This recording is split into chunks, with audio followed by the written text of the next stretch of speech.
For 17 years, my so-called perfect sisters treated me like I was part of the furniture. Always there, always useful. Tomorrow's family dinner? Mom told me, just keep an eye on the kids while we celebrate. What they don't realize is that celebration will be their last. I found it while digging around the attic. Stuffed between faded holiday lights and sweaters moss had claimed long ago. A leather-bound photo album I'd never laid eyes on before. It stood out immediately. The cover was untouched, like someone had recently been up here, opening it, caring for it. I'm Riley, and looking back, I should have known better than to open that thing. The moment I flipped to the first page, it hit me hard. Harper's high school graduation. Flawless smile. Speech straight out of a teen movie. Photos printed like a magazine spread, and Mom's handwriting underneath each one, chronicling every moment like scripture. Find something? I slammed it shut.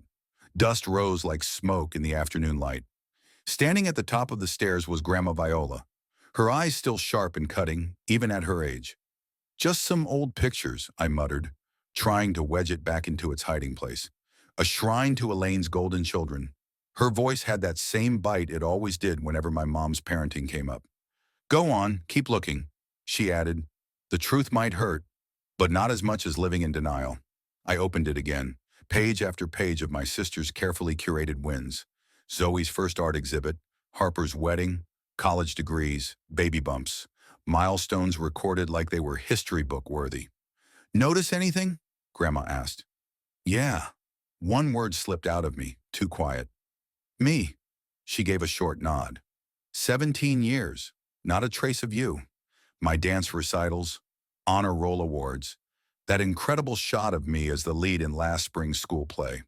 Gone, like I never existed. Maybe there's another album, I said, barely believing it. Oh, honey, she sighed, easing down onto an old trunk. You and I both know there isn't. I kept flipping, and with each turn the ache deepened. This wasn't a photo album. It was evidence of my absence. You knew about this? I asked. Found it last week while helping your mother clean, she said. She was glowing, showing me each picture. Didn't even realize what she wasn't showing me. I brushed my fingers along the edge of a photo, Harper holding her first marketing award. They'll all be here tomorrow, I murmured. Another dinner to toast Zoe's latest pregnancy. And let me guess, Grandma said, you'll be stuck watching Harper's Kids again while the rest sip wine and tell stories. Like always, I answered. Her laugh was low and sharp. There's a fine line between being helpful and being used. Your sisters learned early how to shine. Maybe it's time you learned how to push back. Mom will lose it. Maybe she needs to. I shut the album, but the images haunted me. Not what was in them, what wasn't. 17 years of being dependable, agreeable, invisible. I got into an art school in New York, I said, almost whispering. Full ride. Haven't told anyone. Grandma's eyes lit up, a spark of pride flickering to life. Now that's the kind of thing you frame. Mom wants me close. State college. Practical, I said, standing, brushing attic dust from my jeans. She already looped Harper in. They want me interning at her firm. And what do you want? Grandma asked, her words hanging in the air like dust in sunlight, impossible to ignore. Downstairs, I heard the clatter of pots and pans. Mom's dinner plans were in full swing. Probably had my chore list already mapped out. What I want, I paused. Then it came out, clear and solid. I want my own damn page in the album. Grandma gave me a look that was half smile, half permission. Then start making memories worth printing. I slid the album back into its hiding spot, but something inside me had changed. Tomorrow they'd expect the usual Riley. Quiet, helpful, predictable. They had no idea I was rewriting the ending. You coming to dinner? I asked Grandma. Wouldn't miss it. She winked. Someone's got to capture the moment. I helped her down the stairs, both of us stepping into a house that now felt more like a stage. And for the first time, I was ready for the spotlight. Just like I predicted, the dinner kicked off with Harper dropping her twins in my lap before I could even say hello. Sophie and Caleb, both 4, immediately launched into a turf war over a stuffed dinosaur. Harper breezed off to the kitchen, purse swinging. Just watch them for a sec, Rye. Mom needs help with the roast. Across the room, Grandma Viola met my eyes. She lifted an eyebrow. A silent cue. My stomach flipped. I stood up, nudging the twins off gently. Actually, I've got to finish my art portfolio. College deadlines are coming up. Harper froze mid-step. What? Since when are you applying to art school? Since I decided it's what I want, I replied, my voice steadier than my heart. But Mom said you're coming to work with me after graduation. We talked about it. You talked, yeah, I shot back. I wasn't in the room, remember?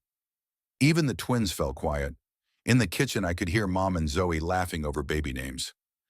Dad, as usual, was likely hiding in his workshop. Don't make this harder than it has to be, Riles, Harper said, her tone slipping into that condescending mom mode. This internship is a huge opportunity. Then offer it to someone who wants it, I said. Her expression twisted. What's gotten into you? Nothing, I replied, turning toward the stairs. Just finally have something more important to do. Mom, Harper called. Riles is being impossible. And there it was. The usual protocol. When Riley doesn't cooperate, call in reinforcements. Mom appeared in the doorway, wiping her hands on her apron. Riley, your sister needs help with the kids. The portfolio can wait. Can it? I faced them. Like my dance recital waited, while we all went to Harper's business dinner, or when my art show got ignored for Zoe's gallery debut? That's not fair, Mom began. No, I cut her off. You know what's not fair? Not having one picture, not one page in your memory book. What pictures? She asked. The ones in that pristine album upstairs, I said. The one with everyone's proudest moments. Except mine. Mom's face drained of color. Harper blinked like I'd just spoken another language. From behind, I heard Grandma Viola's steady footsteps. I don't know what you're talking about, Mom said weakly. Her voice trembled. The album in the attic, I repeated. The one that skips over me like I was never there. Harper rolled her eyes. God, Riley, don't be so dramatic. Of course you're... When was my last recital, Harper? I interrupted. What role did I play in the musical? Name one thing about my life that didn't involve babysitting your kids. She opened her mouth, then shut it. Even the twins backed off, sensing the shift. I think it's time we all sat down and had an honest conversation, Grandma said, entering the room. There's nothing to talk about, Mom snapped. Riley's being emotional. We've got dinner to cook. Let it burn, Grandma said. This is more important. Zoe wandered in, one hand cradling her belly. What's happening? Riley's throwing a fit, Harper muttered. No, I said. I'm having a breakthrough. I pulled out my phone, opened an email I'd been staring at for 24 hours, and read aloud.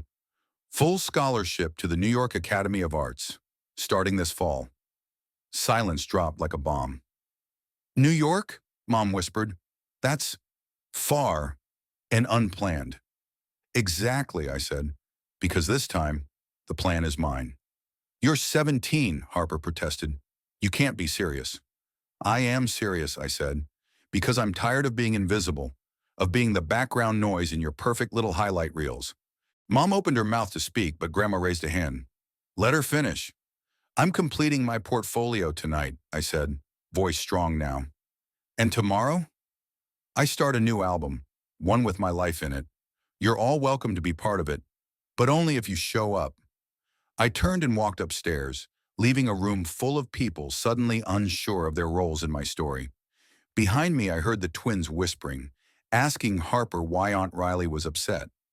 For once, my flawless sister didn't have a single thing to say. Upstairs in my room, I powered on my laptop and got to work on my art portfolio. Below my feet, voices rose.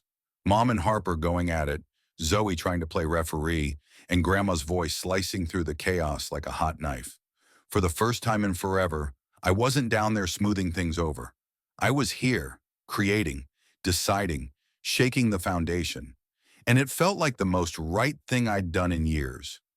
Grandma Viola's house always carried the scent of lavender and worn pages, comfort wrapped in nostalgia. I hadn't planned on coming by, but after 3 straight days of Mom's cold shoulder and Harper's snarky texts, I needed a safe space to just breathe. She called, Grandma said, placing a warm teacup in front of me. Twice. Let me guess. I'm being irrational again? Actually, she said, easing into her chair with that knowing smile, she wants me to talk you out of your money decision. My grip on the cup faltered. What money? Grandma reached for an envelope off the table. Her smile didn't fade. The college fund I've been setting aside since you were born. I blinked. You've been saving for me? This whole time? Someone had to, she said simply. Your sisters got their funds from your parents. But I saw where things were heading early on. Started putting away whatever I could. My hands trembled as I pulled out the bank statement. The number on it made my heart skip. Tears pricked at my eyes. So this is why Harper's been hounding me, I murmured. She assumed I'd need their money, that they'd still have leverage. But now she knows I don't. A knock at the front door startled us both. I glanced out the window. There it was, Harper's silver Mercedes in the driveway. Speak of the devil, Grandma muttered. Want me to send her packing? No, I said, sitting up straighter. This is mine to handle. Harper didn't wait for the door to open. She burst in like a storm, flawless makeup barely hiding the exhaustion in her face. This is ridiculous, she snapped. Using Grandma like this? Manipulating her? Grandma's tone went arctic. Child, sit your behind down before you say something even more foolish. Harper flopped into a chair, her legs bouncing, unable to stay still. Mom's a wreck. Dad's holed up in the garage again. Zoe's doctor's worried about her blood pressure. Not that you'd know, since you're ignoring her calls. Don't even try to put Zoe's pregnancy on me, I said sharply. Especially not when you promised her I'd be around to help out. Because that's what family does. Number. That's what I do. You and Zoe get to chase dreams, have families, live full lives. I get to be everyone's safety net. That's not true. We've supported you plenty. Really, I asked. Name one time. Silence settled over the room like a fog. Grandma quietly sipped her tea. This isn't about help, Harper said eventually. This is about you being selfish, running off to New York, leaving us behind. Like you left your dreams behind? I didn't mean to say it, but it was already out there. Harper's face went pale. What? You wanted to be a writer. I remember. You used to tell me stories before bed. But Mom and Dad said marketing was more practical, and you gave in. Now you've got the success, but none of the joy, and you can't stand that I'm choosing differently. You don't know anything about my life, she shot back, voice cracking. I know you cry in your car sometimes after family dinners. I know you loathe your job but keep chasing promotions like they'll fix it. I know you want me to follow the same path so yours feels justified. Her eyes filled, and tears streaked through her mascara. I'm just trying to protect you. From what? Joy? Authenticity? From failure, she shouted, standing with clenched fists. Do you understand how hard it is out there? Do you know how many people don't make it in art? With me, at least you'd have a future. A future like yours, I asked, locking eyes with her, living someone else's dream? Something broke in her. Her shoulders sagged. She slowly sat down again, her confidence unraveling. I just wanted, she whispered, then stopped. To help? Grandma offered gently, or to stay in control. Harper wiped her cheeks, black smudges staining her fingers. Mom's going to cut you off. She asked me to tell you. No car, no phone, no financial help if you go to New York. I glanced at Grandma, who gave a subtle nod. I don't need it, I said calmly. I got a full ride. I've got Grandma in my corner. And more than anything, I've finally got me. I stood tall. You used to tell me bedtime stories about brave girls fighting dragons, remember? She nodded faintly. Well, I said, maybe it's time I face mine. Harper looked at me for a long time, her expression unreadable. Then she grabbed her purse, hands trembling. At the door, she paused. The dragons, she said, her voice barely a whisper. They always won in my stories. No, I told her softly. You just stopped writing before the ending.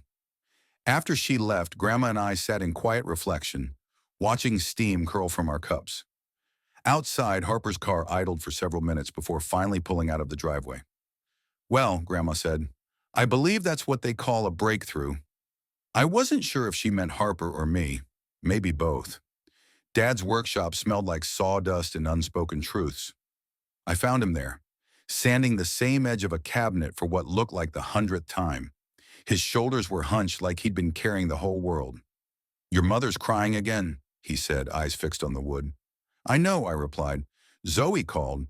She's worried she might lose the baby from all the stress." The guilt hit me like a wave, but I stood firm. "That's not on me, Dad. That's not fair." He finally turned to look at me, eyes weary behind fogged-up safety glasses. "Life's rarely fair, Riley, but this is family." "Is it?" I asked, picking up a wood shaving and letting it fall through my fingers. "Because from where I stand, it feels a lot like sacrifice. Only some of us are doing the sacrificing." He put the sandpaper down, a small sign that I had his full attention. "You think I don't know what it means to sacrifice?" he asked. "I walked away from an architecture career to support your mom's teaching job. I stayed close so I could be here for all of you." "And how's that working out?" I asked gently. "You're hiding in your workshop while the house crumbles." The truth hung there, motionless in the dusty afternoon sun. He reached for the sandpaper again, but I stepped forward and placed a hand on the cabinet. "I found the college essay I wrote last year," I said. "The one about wanting to pursue art. It was in the trash after Mom reviewed it." His hand paused, just slightly. "She means well," he said quietly. "No," I said. "She means what's best for her version of the family, just like when she talked Harper out of writing and into marketing, because it sounded safer. Just like when she told Zoe that art was just a cute hobby, something to pass the time until marriage." "She means well," Dad murmured. "She's not the only one at fault," I said, locking eyes with him. "You watched it all unfold, Dad, and instead of stepping in, you retreated, buried yourself in woodworking while we were being boxed into someone else's idea of a life." Before he could respond, the workshop door creaked open. Mom stood there, eyes puffy and red from crying. "Brian," she said tightly, "I need you to talk some sense into her. She's throwing away everything we've worked for." "Like you tossed my college essay in the trash?" The words exploded out of me. She froze mid-step. Dad suddenly found his sandpaper very interesting again. "I was trying to protect you," she whispered, voice trembling. "No, Mom," I said. "You are protecting your image, the tidy little story you've built around this family, where everyone knows their part and never goes off script." "That's enough," Dad snapped, his voice cracking through the tension like thunder. "Elaine, sit down. Riley, you too." We sat awkwardly perched on wooden stools, a triangle of resentment and regret. "I got another letter today," I said, breaking the silence. "From the New York Academy. They want to feature my portfolio in the student showcase." Mom opened her mouth, but Dad raised a hand. "Let her finish." I took a deep breath. "They said my work shows depth, real emotional resonance and technical strength, that I could have a genuine future in fine arts." I pulled out my phone, showed them the email. "I wanted you to be the first to know, Mom. Both of you. But I couldn't take another lecture about being impractical." Mom's lips trembled. "We only want what's best." "For who?" Dad interrupted, his voice calm but razor sharp. "For Riley? Or for your version of who Riley should be?" We both turned toward him, stunned. "No, Elaine," he continued. "I've stayed silent for too long." He stood, pacing between unfinished projects and scattered tools. "I watched you reshape Harper's future until she stopped dreaming at all. I stayed quiet when you dismissed Zoe's art as just a passing interest. But I'm done staying in this workshop building furniture while you dismantle our daughters." Mom went pale. "How dare you?" "He's right," I said quietly, the words lifting something heavy off my chest. "You know he is. That's why you're so afraid of my decision. Because if I make it, if I succeed, it means you were wrong all along. I was never wrong about wanting to protect you." "From what, Mom?" "From becoming who I'm meant to be." Dad walked over and picked up a small wooden box I hadn't seen before. He opened it and handed it to me. Inside were faded sketches, old report cards, newspaper clippings. All mine. "I kept everything," he said softly. "All the moments you thought no one noticed." Mom stared at the box like it might explode. In some ways, it already had. "I'm going to New York," I said, standing tall. "And I'm done apologizing for it." I walked out, leaving her standing in the rubble of her plans, and Dad surrounded by decades of silence that had finally spoken up. In the driveway, my phone buzzed. A text from Zoe. We need to talk. Apparently, the day still wasn't over. Zoe's apartment looked like someone had thrown a paint store and a baby shower into a blender. She was curled up on her paint-splattered couch, one hand on her belly, the other gripping a steaming mug of tea. "You're killing Mom," she said. "No hello, no build-up, just straight to the point." "Funny," I said. "She's doing the exact same thing to me."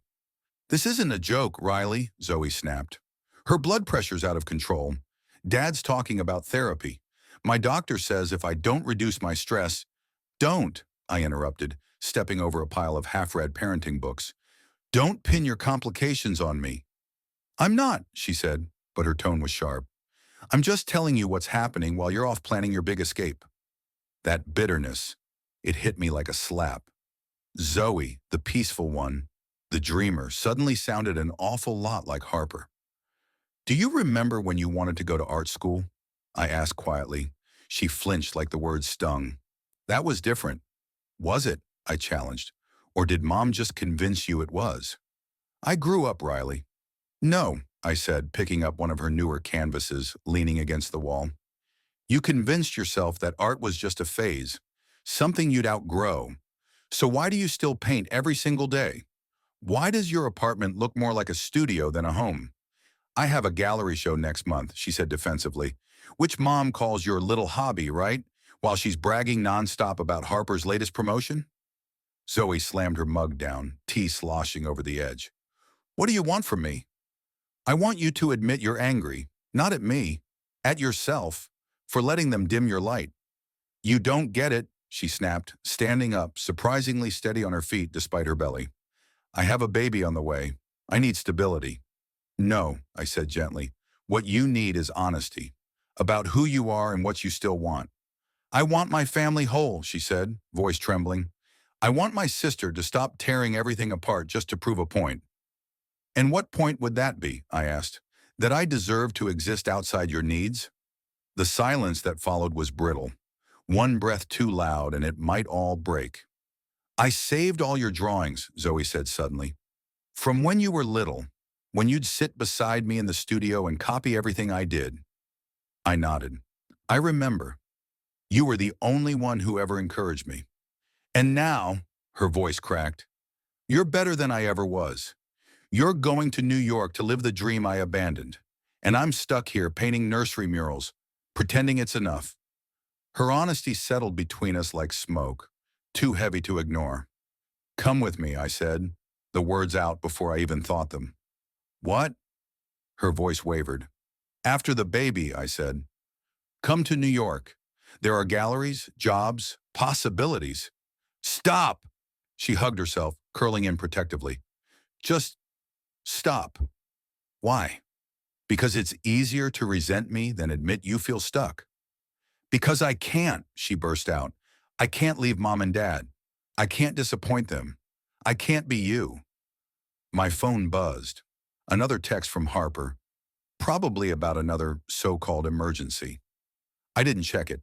"You know what hurts the most?" Zoe said, tears now spilling freely. "You're right. About all of it. About Mom. About the choices we've made. About how messed up this family really is. But knowing doesn't fix anything." "It fixes everything," I said softly. I reached for her hands. "You could choose differently." She pulled back. "I need you to go, Riley," she whispered. "Please. The baby, I just, I can't handle this right now." I moved toward the door. As I opened it, she called out, "Riley." I turned. "When you get to New York," she swallowed hard, "paint something beautiful, something free, for both of us." Outside, I finally checked my phone. 5 missed calls from Mom, 3 texts from Harper, 1 from Dad. "Your mother's called a family meeting. Tomorrow night, non-negotiable." And there it was, the final trap. One last ambush to shove me back into my designated place. I texted back a single word, "No." Then I called Grandma Viola. "Can you come with me tomorrow to pack my things?" Her answer came without hesitation. "About damn time." The sky outside was turning that bruised shade of purple that mirrored everything inside me. But for the first time in weeks, I felt light, untethered, free. Let them have their family meeting. their illusion of control. I had brushes to lift, wings to stretch, and a life to claim. Tomorrow would be for closure, for goodbye. They were waiting when we pulled into the driveway. Mom, Dad, Harper, and even Zoe, lined up like a firing squad. Boxes in the back, Grandma at my side. Family meeting, Mom said, her tone all steel wrapped in silk. Grandma squeezed my hand. Remember, you don't owe them your dreams. Inside, the living room was staged like a courtroom. My parents and sisters lined the couch like a jury. One chair waited for me, isolated on trial. Classic Bennett setup, one versus all. This ends now, Mom said, her voice clipped. This rebellion, this nonsense about New York. Harper cut in, sharp and polished as ever. We've come up with a solution that works for everyone. She pulled out a folder, always the professional, always in control. A compromise, she said. You'll take art classes at the local community college, intern at my firm, live at home, and keep babysitting your kids, I finished. Don't be difficult, Zoe murmured, but she didn't look at me. You're not trying to help, I said. You're trying to keep me small, like you. Mom surged forward. Yeah, that's enough. Your sister is offering you a path. To follow the one you pushed her into? I made my own choices, Harper snapped. Did you? I said softly. Then why did I find your old notebooks? The stories you wrote, hidden in Dad's workshop like shameful secrets. The color drained from her face. Dad shifted in his seat, uncomfortable. This isn't about me, Harper said, but even she didn't sound convinced. This is about all of us, I said, standing, legs trembling but voice firm. About how Mom micromanages our lives like some family puppet theater. About how Dad hides behind sawdust and silence. About how you and Zoe surrendered your dreams. And now can't stand that I'm fighting for mine. You ungrateful, Mom started, but Dad touched her arm. Elaine, he said gently, let her speak. No. She jumped to her feet. I won't let her tear this family apart just because she wants to be selfish. You already did, I said. Every time you ignored what mattered to me, every time you told Harper to pick safety over passion, every time you reduced Zoe's art to a phase. I gave you everything, she shouted, voice breaking. No, I said. You gave us cages, comfortable ones, sure, full of plans and expectations, labeled the perfect one, the responsible one, and me, the backup plan, the spare. The silence that followed shattered something, maybe for good. Then Harper stood, her professional veneer cracking. If you walk away, Mom said coldly, you're cut off, completely. No support, no safety net, no fallback. I don't need your money, I replied, pulling out my phone. I showed them the email, the one I'd been carrying like armor. Full scholarship, plus Grandma's savings. I'm not asking anymore. I'm telling you, I'm going. Madeline Bennett, Mom said, her voice suddenly low and lethal. If you step out that door, you're no longer part of this family. Her words hit like fists, sharp, deliberate, but I stayed upright. Funny, I said quietly. I'm not sure I ever really was. Mom, Zoe gasped, her hand flying to her stomach. Elaine, Dad said, pleading now. Please, just think. But Mom didn't move, didn't flinch. Her tears ran freely, but her stance was stone. Choose, Madeline, your family, or your selfishness. I looked at them all, at Mom's unbending rage, at Dad's quiet desperation, at Harper's polished mask slipping, at Zoe's anxious eyes caught in the storm. This was my family. This was my prison. I choose me. I turned for the stairs, but Harper reached out, grabbing my arm. Riley, please, she begged. We need you. No, I said, gently peeling her fingers away. You need someone to carry the blame, to hold the weight of the choices you were too scared to make. Find someone else. You'll fail, Mom called after me. You'll come crawling back when New York chews you up and spits you out. I stopped, one hand on the banister. Maybe, I said, but I'd rather fail being myself than succeed living your script. My room waited, half empty, boxes stacked like stepping stones, ready for escape. But as I reached for the first one, my hands trembled. They were right about one thing. I was terrified. Terrified of falling short, of not being enough, of facing the world on my own. But you know what scared me more? The idea of staying, of surrendering, of building my own quiet little cage right next to theirs. Outside, through the window, I could see Grandma Viola standing tall in the driveway, a sentinel of strength. Downstairs, voices still rose and fell like the tide. Accusations, guilt, denial. But I picked up the first box anyway, because sometimes burning bridges is the only way to light your path forward. It was the last box. We were loading it into Grandma's car when the tires of Harper's Mercedes shrieked into the driveway, blocking our way out. She stepped out, all business and desperation, holding a manila envelope like a weapon. "One last chance," she said, striding toward me, "before you throw everything away." "Move your car," I said evenly. "Not until you see this," she insisted, thrusting the envelope at me. "Your college fund, the one Mom and Dad opened when you were born. Almost enough for 4 years at State." "I didn't touch it," she added quickly. "I swear." "You mean the last shred of leverage?" "I mean your future," she said. "Practical, with support, with us." "And with strings," I said. "There are always strings." "That's what family is, Riley," she said, her voice cracking. "We support each other. We compromise." "No," I said, cutting through her script. "Family isn't compromise, it's sacrifice. And in this family, it's always been one-sided." She flinched, but not for long. "You want to talk sacrifice?" she snapped. "Fine. Who paid for your art supplies? Your dance classes, your sketchbooks?" I stepped closer. "And who babysat your kids every time you had a meeting? Who put aside their own goals to be the helpful one? Who disappeared so everyone else could shine?" "That's not—" "Did you know Dad kept my drawings?" I asked. She froze. "Every single one. Hidden away in his workshop, like proof of something that wasn't supposed to exist." Her expression cracked. "What are you even talking about?" "The same place he kept your old stories, Harper. The ones Mom said weren't practical. The ones you wrote before you gave up."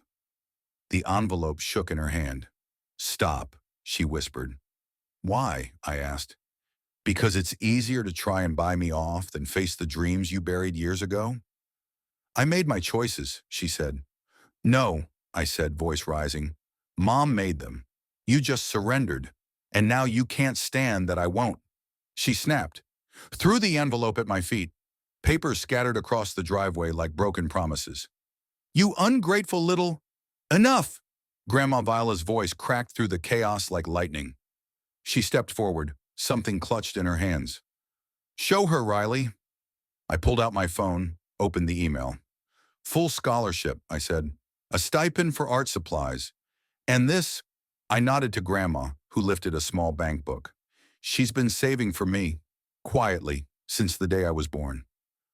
"A separate account," Grandma added, "that Elaine never knew about." Harper looked like I'd struck her. "You planned all of this." "No," I said. "I just refused to be another Bennett family casualty." "You'll fail," she whispered, but it lacked the sharpness from before. "You'll end up alone." "I already am alone," I said. "But at least now, I'll be alone on my terms." Movement at the porch caught my eye. Dad, standing silently in the doorway. Behind him, Mom sat on the stairs, head in her hands. Zoe, gone. "Move your car," I said again. "Or what?" "Or watch me leave anyway, without the tidy ending you're trying to stage." Something shifted in her. The control, the posture, the armor. It all started to fall away. "I used to write stories about girls like you," she said softly. "Fearless. Free before—" I prompted. "Before Mom convinced me it was childish." Tears streaked her perfect face. "It's not too late," I offered. "You could start again." She shook her head. "Some cages you build yourself." She dug out her keys and moved the car. As she pulled away, Dad finally stepped forward. "Riley," he said. "I know," I said. "The drawings. The workshop. You should have said something." He nodded. "I should have." Then he handed me something. A small wooden box, beautifully crafted. Inside, my first crayon drawing, carefully preserved. "For your new studio," he said softly. Behind us, I heard Mom sobbing. but she didn't come out. I gave Dad a brief hug, nodded to Harper, and slid into Grandma's car. As we pulled away, I took one last look at them. Dad, alone in the driveway. Harper, frozen beside her car. Mom, a shadow behind the glass. "Ready?" Grandma asked. I looked down at the wooden box in my lap, then at the papers fluttering across the driveway. Harper's final play, scattered and weightless. "Yes," I said, "because sometimes revenge isn't about hurting anyone. It's about finally choosing yourself." We turned onto the main road, leaving behind the house, the expectations and the golden cage they'd spent decades constructing. And this time, I wasn't looking back. Ahead was New York, a blank canvas waiting for the first fearless brushstroke. I never looked back.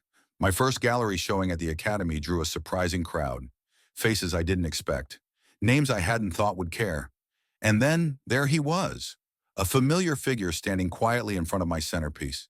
Dad. He was staring at a painting titled Family Portrait. 3 birds inside a golden cage. The door open. 1 bird in flight.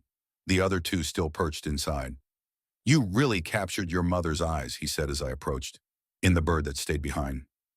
"I didn't think you'd come," I admitted.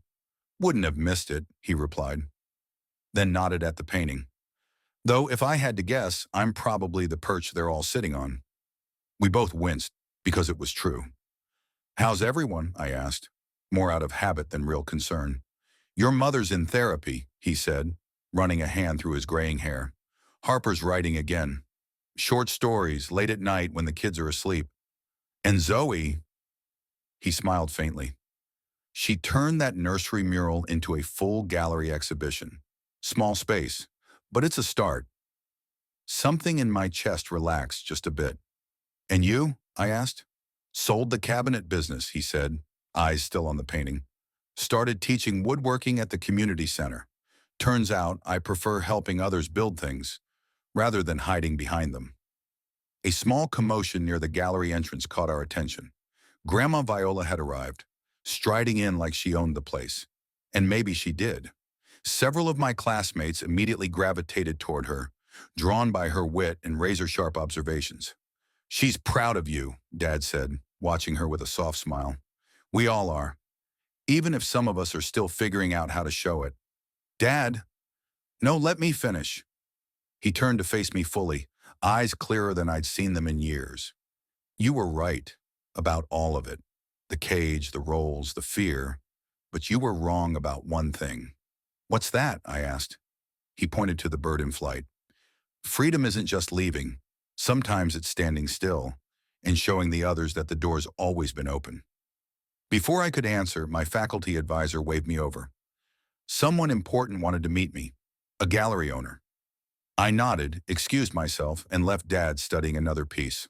A small sketch of his workshop, the light falling perfectly across the bench and tools, like memory in motion. My phone buzzed, a text from Zoe. "She's here. We named her Nora, for freedom, for new beginnings. Thought you'd appreciate the symbolism, artist." Another one followed right after. "She has your eyes, and your stubborn streak. Refused to follow the birth plan. Did things her own way." I smiled and typed back, "By her." Grandma finally made her way to me, beaming. "Quite the statement piece," she said, gesturing to Family Portrait. "Though," she tilted her head, "might need an update." "Oh? Your sister's bird looks like it's thinking about flying." She handed me a literary magazine, folded open to a byline. H. Bennett, a short story. "Harper's publishing now," Grandma said. "Under a pen name, Baby Steps." She squeezed my arm. "Sometimes the bravest thing isn't leaving. It's showing others how to rise with you." The gallery owner approached, full of praise for my brushwork, for my themes, for my courage. But I wasn't listening to him. I was watching Dad. He'd taken out his wallet and was slipping something into the guest book. Later that night, after the crowd thinned and the room went quiet, I flipped through the book. Tucked between the pages was a photo. Me, age 5, covered in paint, grinning wildly, holding up my first real painting. On the back, in Dad's careful handwriting, "The day you started flying." I placed the photo next to Family Portrait, a beginning beside an ending, Or maybe they were both beginnings. It depends how you see it. Outside, the New York skyline shimmered like a living canvas. Somewhere back home, Zoe held her rebellious daughter. Harper was scribbling her way back to herself. Mom was finally confronting her shadows, and Dad was building something that didn't involve wood, but truth. And me? I was exactly where I needed to be, creating, living, leading others to their exits. Because sometimes the sweetest revenge is living well enough to leave the cage door open for everyone else.